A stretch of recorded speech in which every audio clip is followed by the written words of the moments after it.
Cairo, Seattle. This is Fight, an MMA podcast with Bob Stelton and Danny O'Neill. Insight and analysis from every angle. You can't dispute the results. The fights. That was the biggest pay-per-view card in the history of the UFC. Fighters. We're here with Carlos Condit. He joins us. Uriah, how you doing, man? Doing good. How are you? And everything from the world of mixed martial arts. It's time for Fight. Do you buy Ronda Rousey? Only fighting. This is one of her last fights. I do. Yeah, I do. I think she's somebody who is very focused on the future and understands she can only do this for so long, and understands she's got a big future in front of her that doesn't involve being punched in the face. That's true. She does. She, unlike other veteran MMA pugs, she does have a moneymaker to be concerned with. She's not a pug. She's very smart. I mean, anybody that's listened to her in an interview, she's very intelligent, and I think she gets it. I mean, she's I don't want to say she's damaged goods, but she's kind of fought through injury her whole career, which hasn't been that long, but she's competed in judo for so long at a high level. She's sustained a lot of injuries that are being cleaned up now, the knees and things like that, and I know she's big into starting a family and that whole thing. So listen, as soon as you hear a fighter talking about retiring, you always hear this. It's time for them to get out because that edge is gone. That's when it gets dangerous, is when they are starting to look at the finish line, when they're starting to see that light at the end of the tunnel, that true hunger and desire that drives them is gone, and that's when they tend to lose. Yeah, but that's also when they tend to fight another 10 times. Well, that's boxing. That's true. That's true.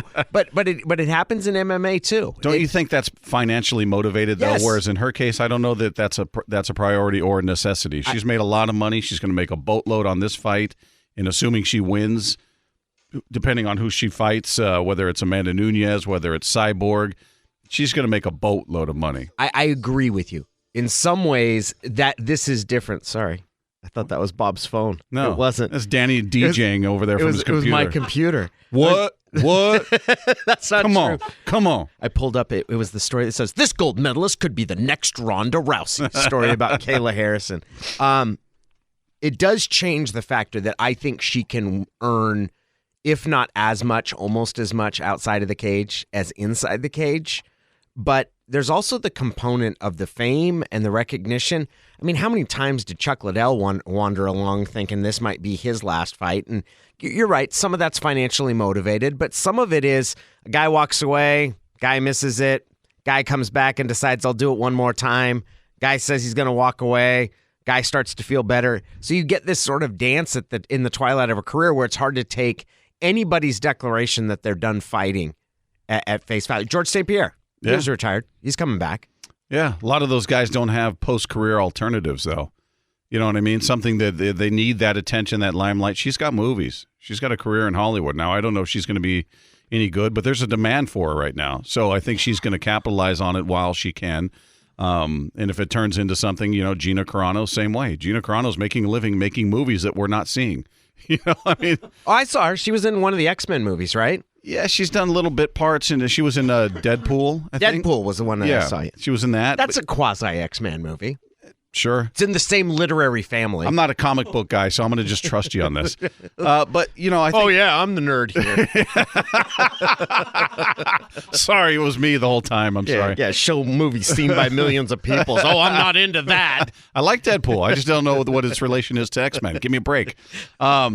But yeah, they have found that they can make more money and do it in a safer way and not have to cut weight. I think, I think that's a huge issue for fighters. I think they look at the weight cut and the training and just go, I don't want to go through it again.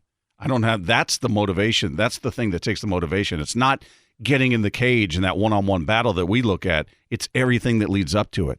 I think they all look at the fight, and we can talk to Jens about that. I think they look at the fight as the easy part on some level. It's the weight cut and it's the training camp and the grind of it that they just go, you know what? I'm done. I don't have the motivation to do that anymore. We are going to be talking to Lil Evil.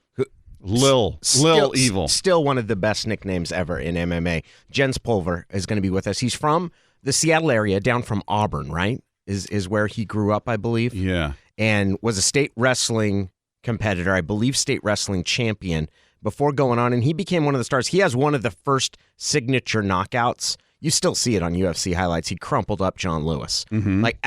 Caught him and hit him hard enough that Lewis fell on top of his left shoulder, if I'm remembering it correctly, without being able to raise his arm to catch himself. Yeah, they're unconscious when there's nothing there to brace themselves. When they go face first, when they fall and the arms don't, typically there's some kind of fold or move to break the fall. It's bad when the arms are just when they're prone, when they're just laying there. It's a bad deal. There's a quote somewhere from, if I would have thought of this before, we could have pulled it up, because Robbie Lawler says to it about it. He talks about that knockout as being his favorite knockout, and he just goes, he crumpled him up pretty bad. He folded that guy. He crumpled him up pretty bad. Yeah, but I bet, and I've never talked to Jens about this, but I hear it a lot from fighters. I think you've heard it too, that the payoff is the fight. Like, okay, now I get my reward. You know what I mean? It's like I had to sacrifice and grind and sacrifice and put myself through this torture. And for some fighters, it's worse than others, that weight cut in training camp. And then that's the payoff, is the fight. I finally get to get in there and do my thing and not have to worry about weight and training twice a day, 3 times a day, any of that. This is the culmination now. Now, the other thing that I think, and you know this way better than I do, being the gym that you practice at, we think of a training camp as the moment when, and we look back and think of boxers going into this seclusion and having an entire team orchestrated around them and trying to remain healthy. For a fighter, you're training through injuries, essentially. The things that you're doing are banging you up. You're not in bubble wrap. You're not being sequestered, and you're having to get yourself prepared. It's an extremely challenging process. I do agree. Once they get to that moment of the fight, there's certainly the nerves and the risk is there, but that is sort of the end of the road. I'm fascinated to see how Ronda comes back for a number of things. We'll see her. We've got UFC 205 coming up, and we'll also talk to Jens about that. But the New Year's Eve card with Ronda, I'm fascinated to see how she deals with the loss. I think that's one of the big psychological factors in this sport that other sports don't necessarily have in the same degree. How do you deal with, can you improve from a loss? Because a huge part of fighting is convincing yourself that you're invincible. I was going to say convincing yourself you're invisible. Yeah, that'd be cool. That's a skill somebody hasn't mastered yet. Yeah, see, I guess I am the nerd. He convinced himself he was invisible and then just soared around the ring hitting people with Superman punches. Guy was being punched by nobody in particular. It's it's unique to Ronda and Mike Tyson and people that are viewed and propped up as unbeatable. Everybody loses except for John Jones. Everybody loses. Right? And it's not as devastating now internally and how they deal with it. Yeah, but publicly it's not as devastating because they're not viewed as this unbeatable. How they're ferocious. Look at how they're just tearing people apart. Nobody's got a chance. They're done before they step into the ring or into the cage. She had that vibe. She had that Tyson vibe. And I think it's a much different mental question as to how that person responds versus any other fighter, Eddie Alvarez or Frankie Edgar, any of these other guys, and that's not to demean them, but they're not viewed as invincible and unbeatable the way Ronda is and the way Tyson was. And then, because that's such a massive fall because, and it's not accurate. I mean, everybody is beatable. Everybody can be beaten, right? It's just how it's always been. Very few fighters, unless you're Floyd Mayweather and you cherry pick your opponents, are going to retire undefeated. That's just the nature of combat sports. So when you're propped up and you start believing it, it's a different fall to me from the outside than it is for, like I said, any of these other fighters that we all love and watch and are elite fighters, but they're not propped up the way those people are, the way Ronda was. You're 100% right, and I hadn't thought of it that way. Even with Floyd Mayweather, if Floyd Mayweather lost, he's a different kind of fighter. He is a counterpuncher. He's not someone... It doesn't scare anybody. Nobody's beaten when they come into the ring because they're terrified of what Floyd's going to do. And Mike Tyson was 100% that way. And especially what we saw later in his career, he had guys beat the moment he walked into the ring. And I don't know if he knocked out Bruce Seldon with the right hand to the hair. He hit him in his hair.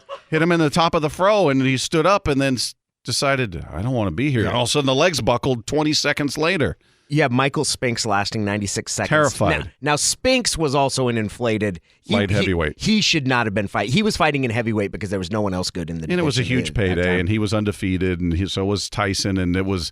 That was one before the fight. I said, I don't understand why this is a big deal. He's not. This is a mismatch, And it was one. And I'm not. This isn't Monday morning quarterback going into it. I remember thinking, this is dumb. He's not gonna compete. He's a light heavyweight, and he walked to the cage. You could almost see him shaking.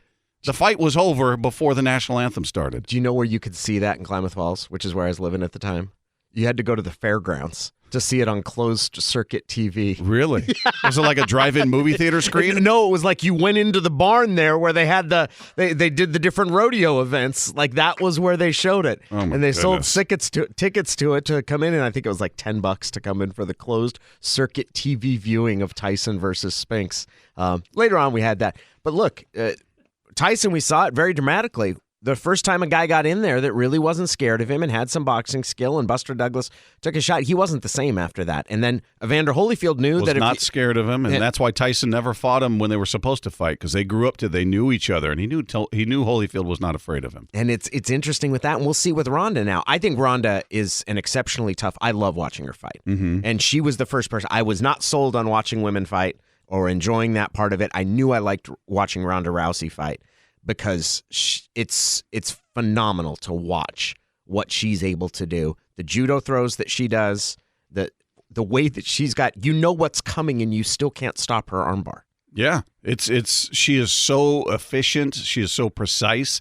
Even in some of the scrambles, was it Kat Zingano who charged her right out of the gate, and they got into that weird tumble, and all of a sudden she's landing the armbar on her, and I'm like, wait, how did she get that from that position? I'm looking at it going, it looked like they kind of somersaulted together because Ngannou got all aggressive and ran right at her, and then literally 13, 14 seconds, whatever it was, fight's over.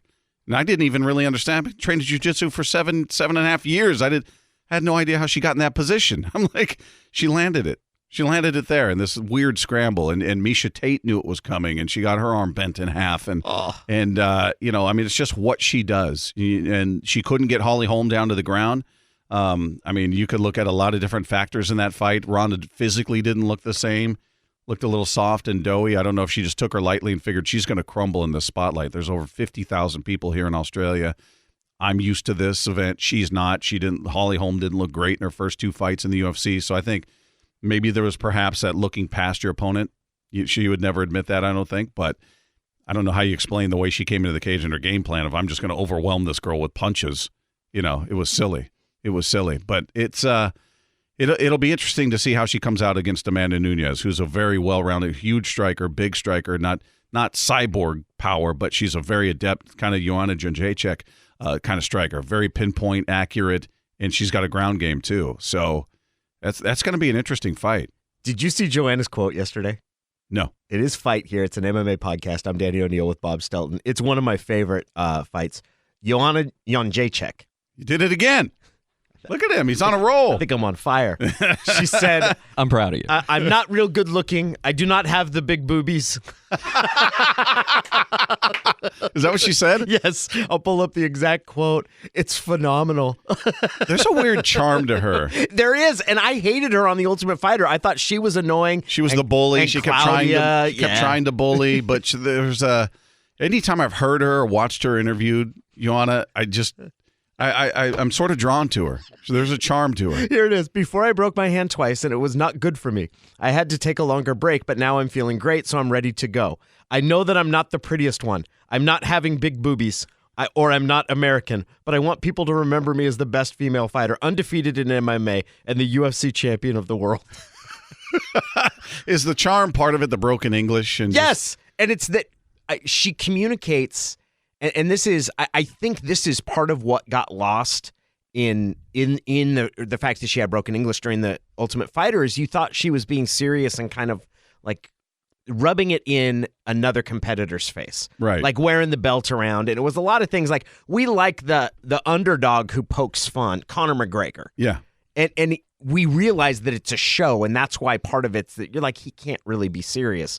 With her, maybe there was a bit of a language barrier, so we thought that it really might be serious. Yeah. We didn't see the humor in it. And now you read a quote like, I'm not having big boobies. You're like, how could you not love this girl? Yeah, there's definitely a charm to that. And I think the lack of English skills forces people like that just to say things in a very, very blunt nature. right? Yeah. They can't dance around it with other words. Let me use another word to say what I'm really saying, or let me sort of talk around my point. The point is blunt and it's raw, and that's what makes it funny because you're kind of, what? Yeah, someone more artfully could have said, I may not have the biggest bust. Yeah, or but I'll bust your listen, head. I don't have the figure that some of these other girls have. I understand I'm not on the covers of Glamour or anything. They could go that route where she's just direct and raw and blunt. And I'm not having big boobies. Well, she weighs 125 pounds. I mean, it's hard to be curvaceous when you're a skeleton. She is a striker too. She's vicious. Yeah. She's vicious and she's tough. We've watched her take punishment. And the Claudia fight was one of the great fights. I mean, both of them were great fights. And they both, you talk about high-level skill and absolute high-level heart. I mean, taking punishment, dishing it out, taking it. Tons of respect for both of those fighters. Which fight are you looking forward to most on 205? Conor McGregor. Yeah, McGregor I Alvarez. love Conor McGregor. I'm in the bag for Conor McGregor. I get it, and it's not a bandwagon thing. I loved him before he was a champ, and before I had the chance to interview him at the Super Bowl with your tape recorder that ran out on me. The batteries you said were good, and then I forgot about that. That totally happened. Yeah, it did happen. I still had the conversation. He sat there and talked to me for 20 minutes. Yeah. We went to a table, just a side table, Connor and I, just sat there talking one-on-one, and he's incredibly thoughtful in his answers. He's looking you in the eye, and he'll sit there and think, and you see him processing. He's not throwing the cliches about, I've had the best camp of my life, and everything's great. You know what I mean? You get these pat answers from any athlete, but it's Danny, better than anybody, being a guy that was a reporter for so long and being in there interviewing these guys. When you get somebody who's really genuine and really thinking about your question and giving you a sincere answer, man, you really get deep into that conversation. And he remembered a conversation we had over the phone when I interviewed him before that. I mean, he just struck me as incredibly thoughtful and genuine. And there was no bombast. There was no show. Nobody was standing around us. His handler was sitting at another table just waiting. And it was just, that's where I went. I liked him before that because I had spoken to him on the phone. But that moment I said, man, not only is he smart, not only does he get, and there's a method behind everything he does and says, but he's a genuine guy. And I understand why people don't like him. I get the act is something that can rub people the wrong way. But man, he'd already sort of won me over before that. But after that, I was like, as long as he's fighting, I'm in his corner. I think I'm looking forward to Wonder Boy Woodley. It's going to be. It's going to be a tough card to ever top. I mean, it's literally the greatest card they've ever done, and so far everybody's healthy. That's the beauty of it. So far, everybody is still there. Well, we'll be looking forward to watching that. We'll be talking to a couple of participants next week. Rashad Evans, Misha Tate are both scheduled to be interviewed with us. We got Jens Pulver, a veteran UFC fighter, a guy who, a pioneer in many ways in the sport. He's going to join us next here on Fight As We Get in the Cage.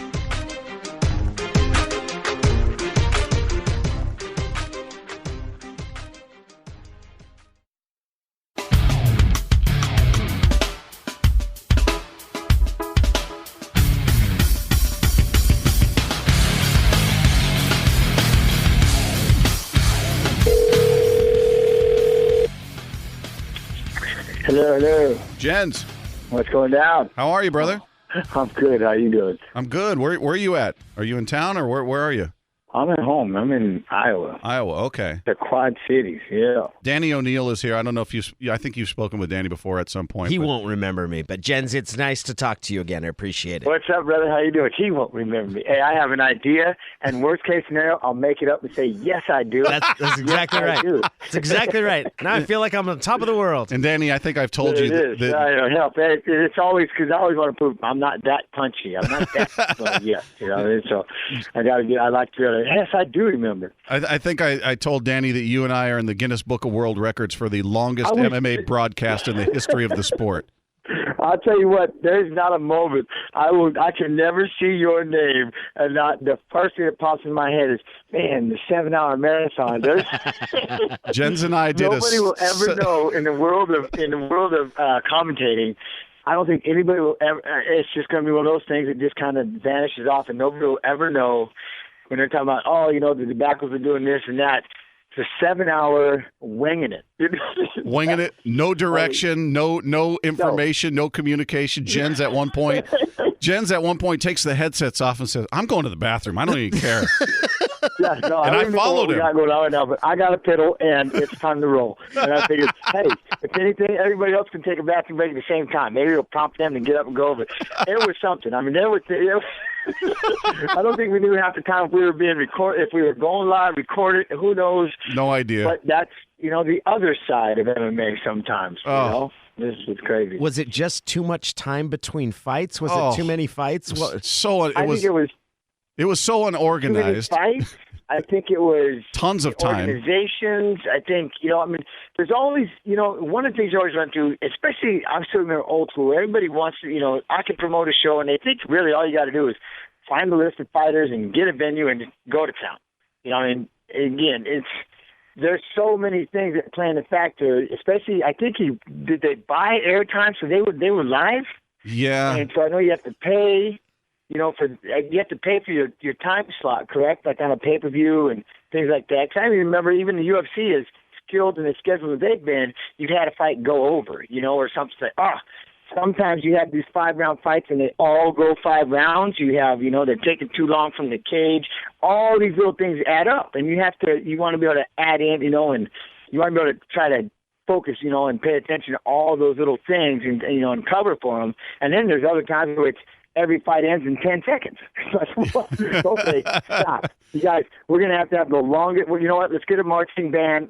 I want y'all to have 25-minute walkouts because right now these fights are ending way too fast. So I could see the headaches and the heartaches of everything going on when we were stuck just knee-deep in one. I think when he had 45 fights, he was expecting, trying to cover his gap, make sure that there was enough fights to cover the time span.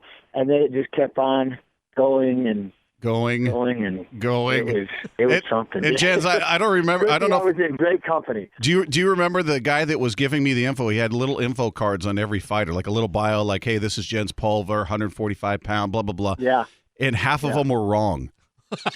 He was like the wrong name. They were wrong. I talked to the wrong guy. It was the wrong guy. Wait, it's the dude in the other locker room. Yeah. Wait, no, he's in the other corner. Wait, he's not even fighting him. He's fighting. I don't know where he was. Or it'd be the wrong weight. I'd be, hey, coming up, we got a welterweight bout, couple of 170 pounders. Then you see these 5'3" guys come out and going, what the hell is going on here? Come rolling out. Here comes a girl. Yeah. I don't think your name is Sammy so-and-so.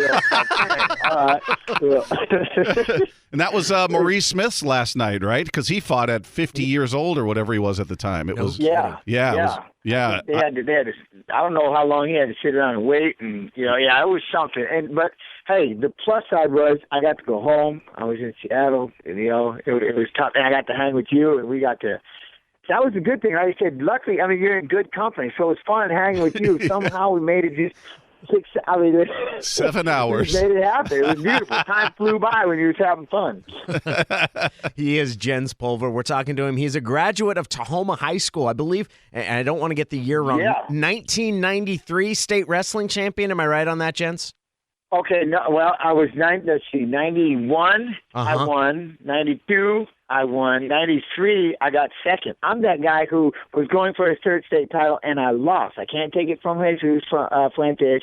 He beat me, so I lost in the going for my third state title. But I was a 2-time state champ. Two-time state champ out of Tahoma, one of the founders, one of the pioneers of mixed martial arts. Ironically, all of them at 135. So I wrestled at 135, and then I ended up finishing my fighting career at 135. And so I've never grown. I haven't grown since my sophomore year in high school. I can still wear the same shoes, and I probably have 1 or 2 pairs that old school time, from back then, and I can still wear them. So I'm the same. We're still the same size. It's, again, too small to be big and too big to be small. I wanted to be a jockey, but I'm too big, and and then you want to be a big time, a big old heavyweight or something. Nope, can't do it. Too small, So, but yeah, it was. And I think I read something that I believe Higa just got inducted to the Athletic Hall of Fame or something. So I was just kind of keeping up on that. So congrats, Higa, and yeah, man, I'm a Top Mount Tahoma Bear. Tahoma Bears. A bear, and a bear to fight against. Valley. Jens, we're really excited to have you on. One of the first questions we wanted to ask you was just in general. There was a news story this week, Ronda Rousey talking about how this might be one of her last fights, and you were someone who had to wrestle with that decision at different points in your career. When do you know it's time to walk away, and when does the pull of the sport bring back to you? How was that decision for you in your career? I think the hardest part, and I didn't learn it till later, but it's you always think again, especially when I tell people like they're saying you're trying to hold on, or you're trying to, I went through a losing streak, and and you're holding on too long. It's time to let it go. It's like, yeah, but the battle that was going on inside of me is why can't I remember how to be that world champion, not how to start fighting or how to become a fighter. Why can't I get back that? Where's that mindset? Where is that training? Where is that beast that used to be the world champion? Not just, a fighter, but a world champ. And that's one of those things that in my mind, I'm like, why can't I find that guy? And so that's what became such an inner battle with me. And it was, it was like, why can't I get that guy? I got great coaches, great family support, great friends, great what's happening inside of me. And so you want to have that battle with yourself, and I think it's that voice, and it's like you gotta fix that. And then next thing you know, you're kind of going through training camps, just going through the motions, because again, you have one foot out the cage, and you're already heading towards something else. You don't have that excitement. When you first started this, you know what I mean? When you have that, and ironically he's fighting today, but this weekend, you had that Conor McGregor, on the 12th, I keep stuttering, but when you have that kind of direction, that kind of path, you have that kind of desire. We all have that desire when we first get in there. We'll fight anybody right now on the spot,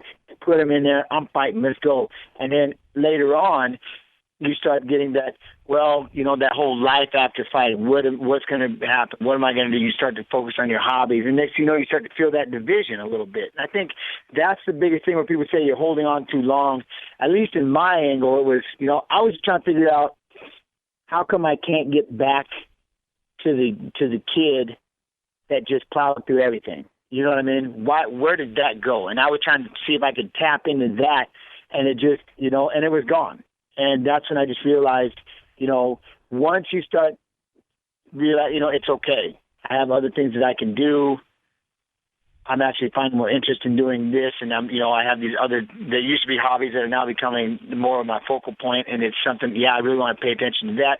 So then it starts to get tough because now you're in that middle piece, and then it's just a matter of, I guess maybe a switch just kind of hits and you're done. Because you don't want to do it because you're cold. You don't ever want to go out on a loss, so you want to try and fix that. And you have all these reasons why you can keep going, but then there's that one defining reason that says it's time to stop. It's just not there anymore. Jens, I remember talking to you that night that we did the broadcast about this very thing, and I've talked to a million boxers and MMA fighters as well who talk about, once you start visualizing life after the fight game, once you start really contemplating what am I going to do or what's my next step, but you're still in the game, he goes, that's when you start to lose. That's when you lose that edge. And you were just touching on it right there, that ferocity that you've got to attack training camp. And you look. Oh, I remember as a kid, I can remember him. I remember saying, once this becomes a job, I'm done. I'm doing this because I love it. I eat, sleep, breathe. I still remember young Robbie Lawler, myself.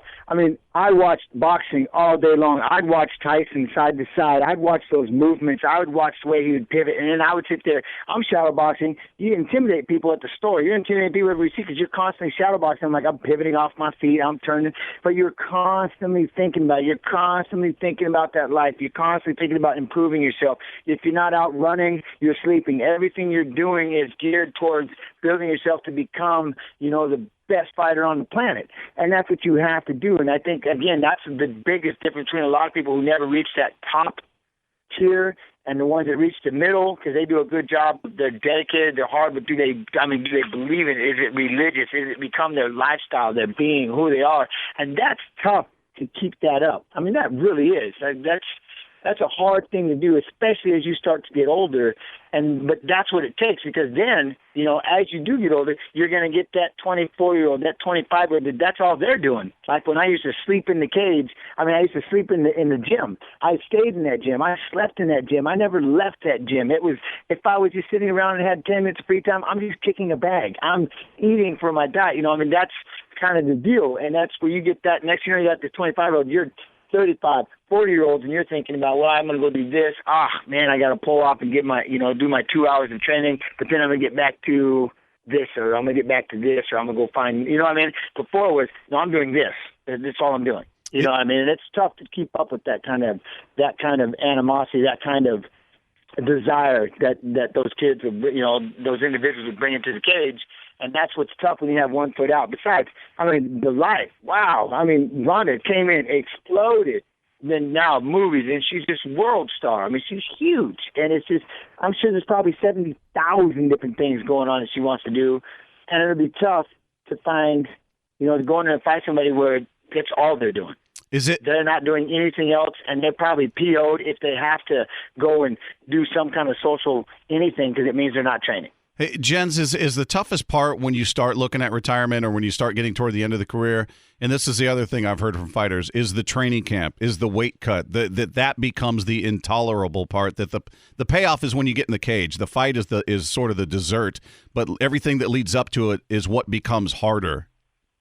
It does, bro, because it demands people in a training camp especially, it's not just 2 hours in the gym and you're done. I mean, your diet constantly, and it's tough because, I mean, I balloon up. Maybe some don't. I'll not speak for everybody, but, I eat, my calories are not as low. So I'm not watching my calories as much when I don't have a fight coming up, believe this.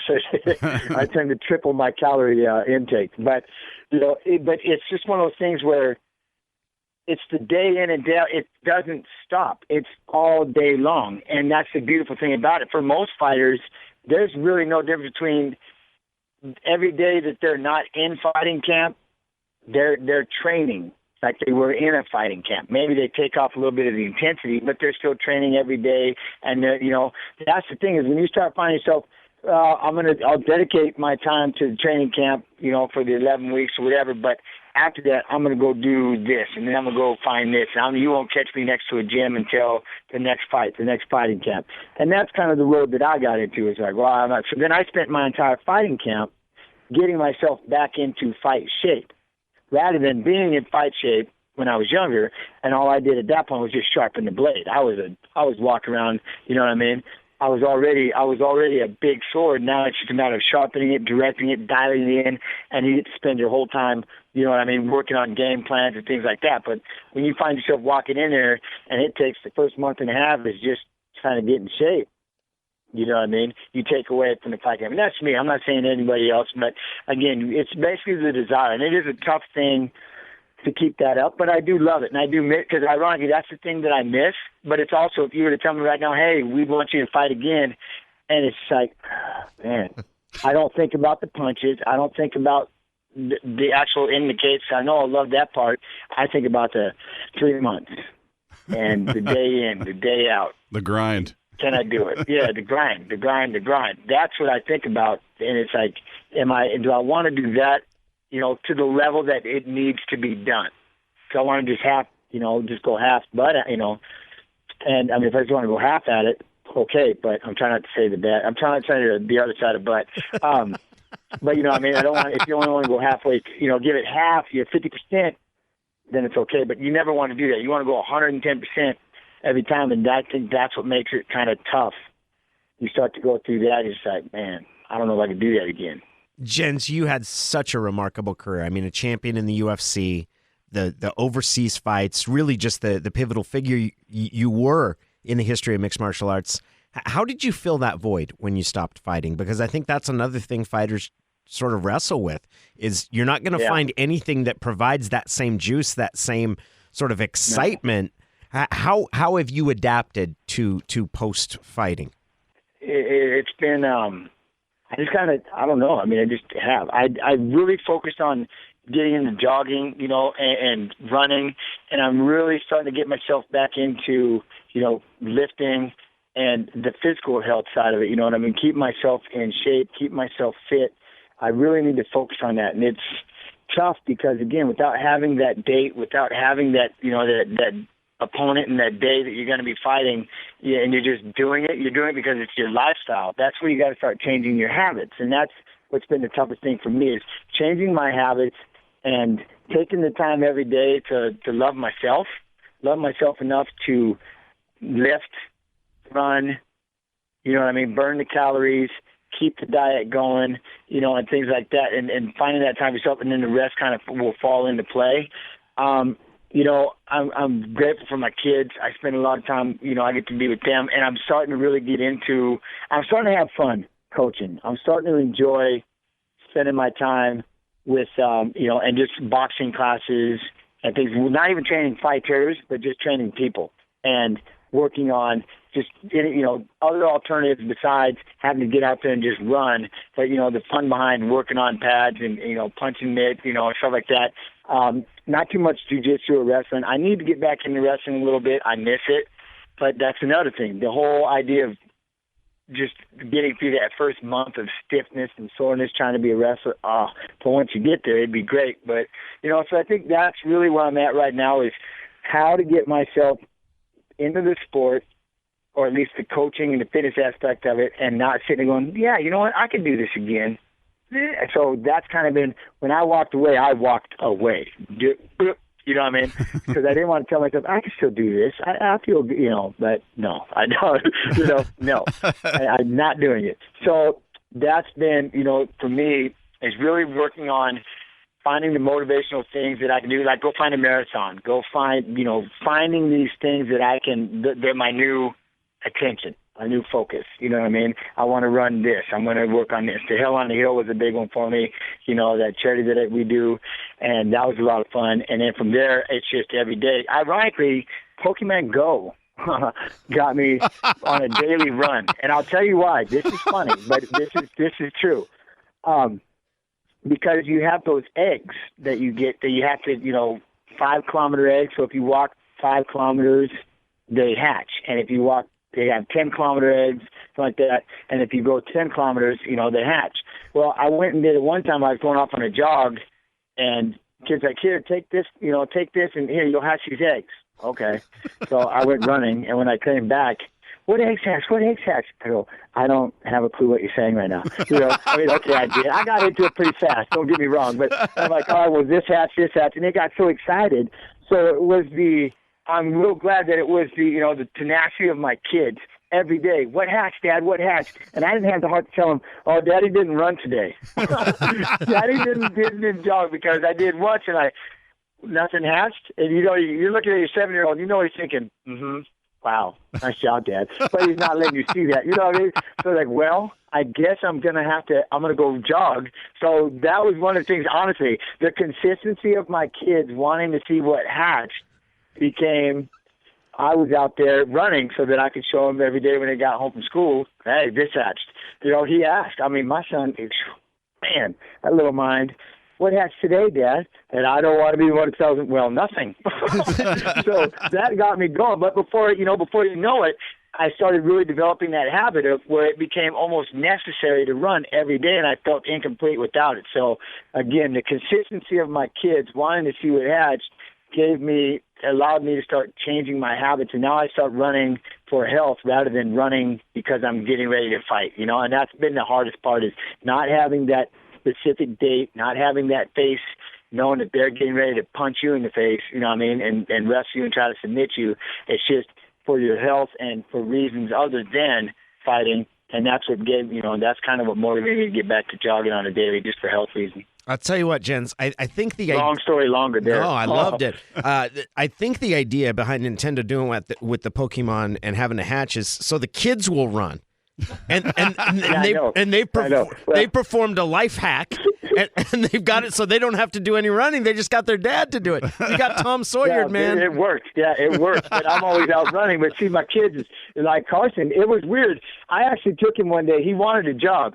I was like, all right, well, let's do this. So we went around the neighborhood, 1 mile, and man, he did it. I'm just like, good Lord. My daughter, no, and she won't do it. And the other daughter, no. Not that I know, but Carson, he has always been a little athletic, man. He wants to go jogging, but he's always, wanting to go out. He'll walk it. He'll walk and chase after. But it was just one of those things. Well, Daddy's running, so just start piling eggs on him. And I'm going, what? I don't know what's happening here. Your little feels that they hatch in or something. I'm going, okay, yeah, and I'll just go run and see what happens. Hey, but it just became, they were so consistent about it that I just kept doing it. Hey, Jens, just talking about you, obviously, as Danny said, one of the pioneers of this sport, and you're a name that people will refer back to. When you look at what's happening now, we brought up Ronda, and you talk about she's huge. She's beyond MMA. She's nationwide. She's making millions of dollars. And Conor McGregor making millions of dollars. Oh, yeah. Yeah, listen, there are a lot of fighters even today that don't make squat. But I'm wondering, just as a guy that was such an integral part of what this sport has become, is there a jealousy? Is there ever a moment where you're like, man, I wish I was fighting now. Why didn't I get paid that way? How do you feel about what you see now? You can't be jealous because you have to, you just have to, for me, and I don't speak for anybody else, but, one of the things that's watching this build is you get to say, well, you know what? I was there in the beginning, and I was there when it damn near was closed down. I was there, when we were so happy that Fertitas and Zuffa took the sport and they were going to bring it to Vegas. I actually remember we jumping up and down. I mean, dang, we were at the Trump Taj Mahal in Atlantic City. Yeah. I mean, anything other than, it was only legal in 2 states before that. And so, to do that and just to be, again, they didn't even have a 155-pound weight class. So I jumped out there and wanted to help start that. I wanted to pioneer things for the little guys, so you just have to look at what you did create. And as you see these 155-pounders headline in New York, of all places, I mean, really? Wow. You have to take pride in that. I think, a lot of people, here's the deal. In 10 years from now, they're going to wish, oh, man, these guys are going to go, man, I wish I could, 10 years, I wish I could do that. I'm sure it's like in football or anything else, like, ooh, they see the way they're playing now. Man, I wish I could put the shoes back on if I could do this now and rather than in my time. And I'm sure it's always like that. It's always going to be progressing. It's always going to be building. There's always going to be, other doors and avenues. And really it just kind of boils down to what can you do? What are you going to do afterwards? How can you – and I think that's been the hardest part. Well, not hard, but one of the game. The real game is when the sport's done for you as an individual, what do you do? I mean, there's no reason I can't coach. There's no reason I can't train people. I mean, my partner, Rafion, he's getting ready to fight, here in a couple weeks, and it'll be on the UFC Fight Pass, and he's fighting a massive veteran, Jeff Curran. I mean, it's going to be insane. And Rafion's a kid I brought up, and I said, this kid will be a world champion. You guys watch this. He's going to be nuts, and he's up there training with Duke Rufus, but he'll be fighting here in a couple of weeks. I take pride in that now. I'm learning, and I can see like the smile maybe on Pat's face back in the day when he's training these world champions, and you can start to take pride in that, and I think once I can let go of the fact that I'm never going to, the fighting is done for me, and then you start being happy and training for other people. Maybe some never let go of it. I don't know, but you always have that, man, I wish, yeah, for sure. Oh, to go fight in New York, man, I would just go, it'd be cool just to be a cornerman sometimes in New York, just to be a part of it. So, that's the one thing. I think it's always, if they're always trying to push the envelope like this sport has been doing from day one, it's always going to be 5 years from now. You're like, oh, man, I wish I was doing that, because they're always going to be inventing, creating, and doing new, awesomely great things down the road because they're going to be pushing that envelope. So you just got to find your space, find your time in that space, and be glad, you know what, I did what I could do when I could do it to the best of my abilities, and after that, what happens, happens.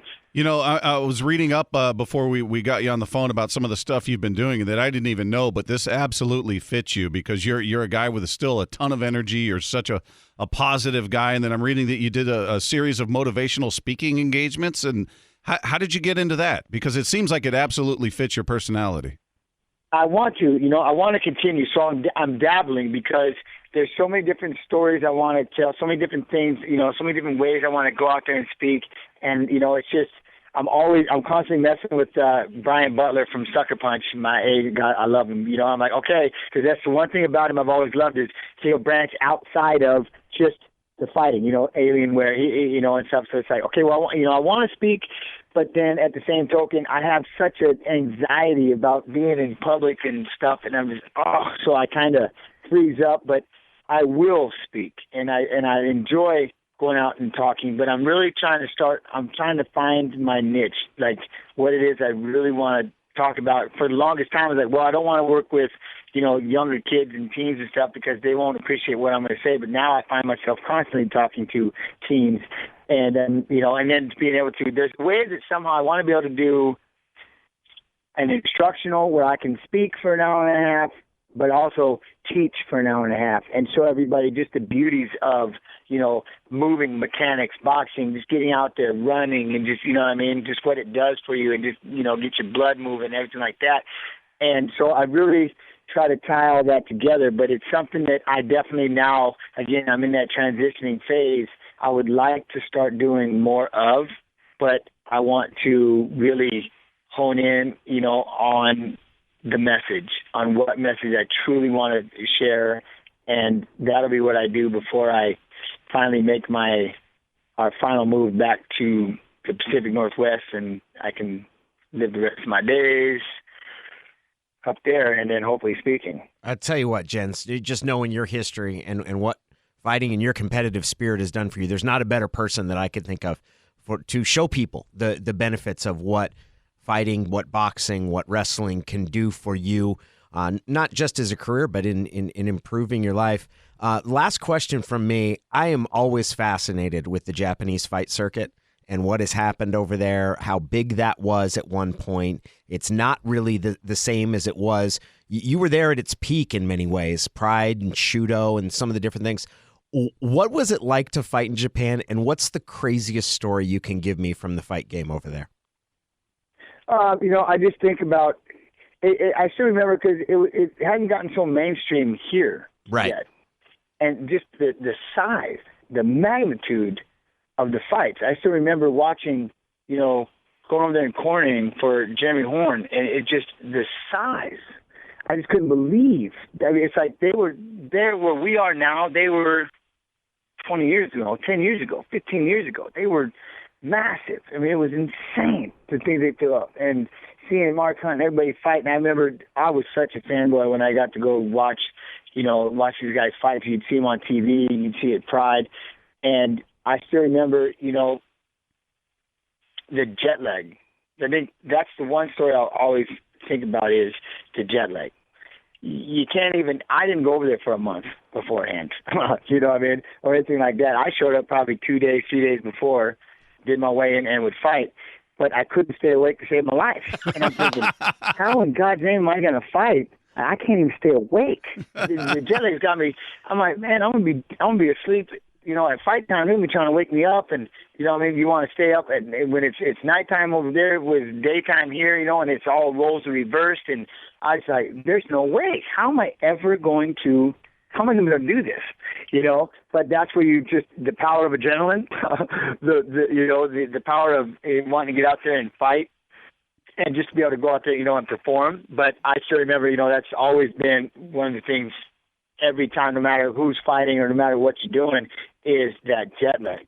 It's just, oh man, you're sitting there thinking, I have no idea how you're fighting right now. I have no clue how you're even able to go out there and perform. All I want to do is take a nap, and that was always the best. But it was always fun because, again, they just seemed ahead of it. They seemed ahead of the game as far as a fan understanding, where the thing that blew my mind was it was like a Wimbledon. They would clap, little claps when a guard was passed, or this is back in our day where they would still boo if there was a takedown. Over there, they would clap, and they were just so quiet. You didn't realize, there's thousands and thousands of people in these stands, and you're not hearing anything. And I still remember the story. Somebody was cornering, and they're yelling at the top of their lungs, yeah, I know, you got to do this. You got to go there. Watch this move right there. And I remember Jeremy Horn in the cage, leans back. I think he's got the kid in the guard or something. Leans back and goes, yeah, I know, I can hear you. Oh, okay. Because you're so used to just the crowd and it's so loud and screaming, you know what I mean? And we're in the corner. Yeah, you got to do this. And that was the one that you always tell the American fighters. Yeah, oh, yeah, you got to go out there. It makes you move. And I can hear you.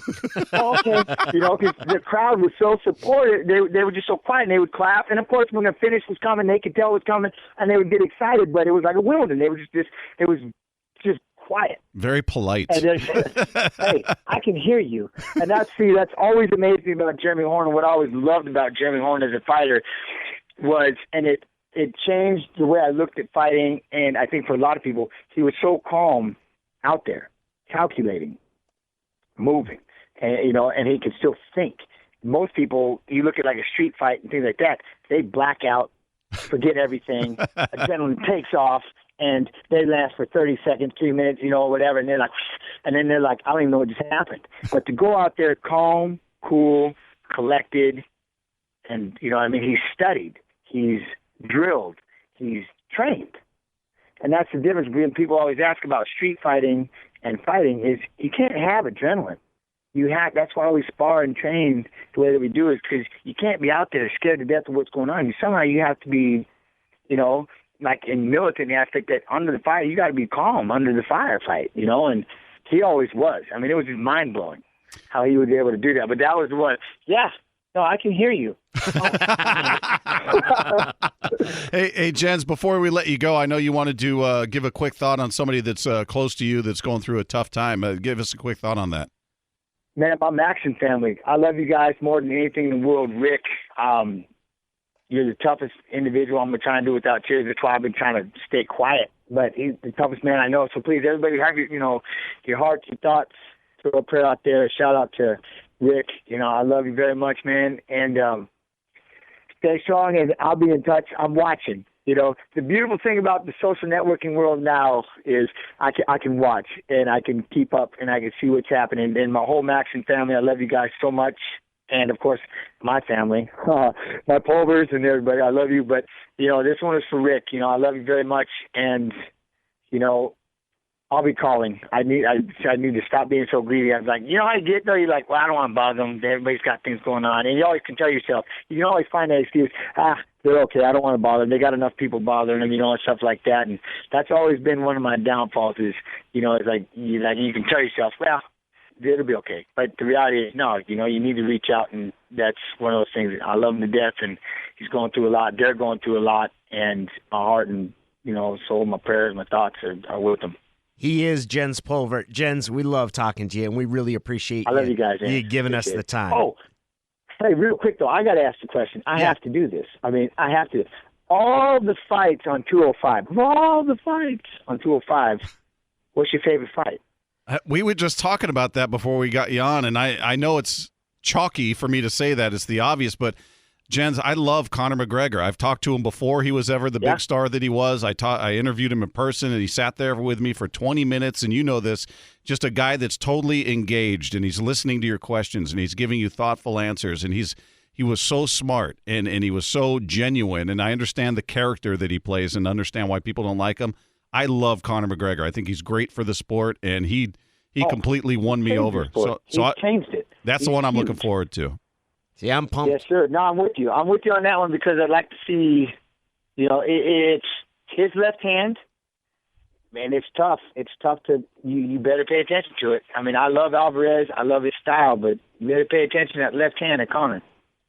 He is Jens Pulver. I'm looking forward to Wonderboy, watching Stephen Thompson go against Woodley. I love watching Wonderboy fight. He's different than most guys you see. Yes, very true, very true. I was just watching the spin kicks. The one thing I love about him, which is absolutely insane, he throws his kicks like he throws his hands. I mean, they're just straight, boop, just straight punches, rather than, like they say, the looping punches where you're throwing hooks, but those good straight pop jab, good straight cross where you're twisting your body, everything is straight, in line, hard to see. He kicks that way. That's what's crazy about him. They're not these big looping kicks. He kicks. But they go in consistent, pop, pop, bang, pop, pop, bang. The rhythm that he can throw his kicks catches you off guard. And if you back out with your hands down, you're going to get kicked right outside the temple. It's crazy. That's what I find. But this Romero, I got to see him. I got to see Yoel Romero. That's the one. The level changes. The way he can pick that ankle and punch in the face at the same time. It's going to be, the whole card is insane. I mean, obviously Cerrone, you got, again, Edgar and Stevens, it was insane. But I had to ask, and the 3 title fights at the top are insane. The 2 Polish girls going after it, Joanna Jedrzejcyzk, you know how much I think she's a machine. But anyways, all right, well, I won't get into it. But, I'm excited. I'm definitely excited for that. Y'all have a great day, man. Take care, Jens. Thanks, Jens. All right, guys. I'll talk to you soon. Take care, buddy. Bye. He's awesome. He's the best, man.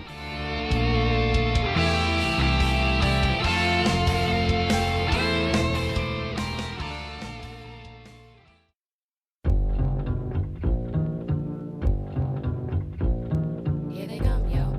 Here they come.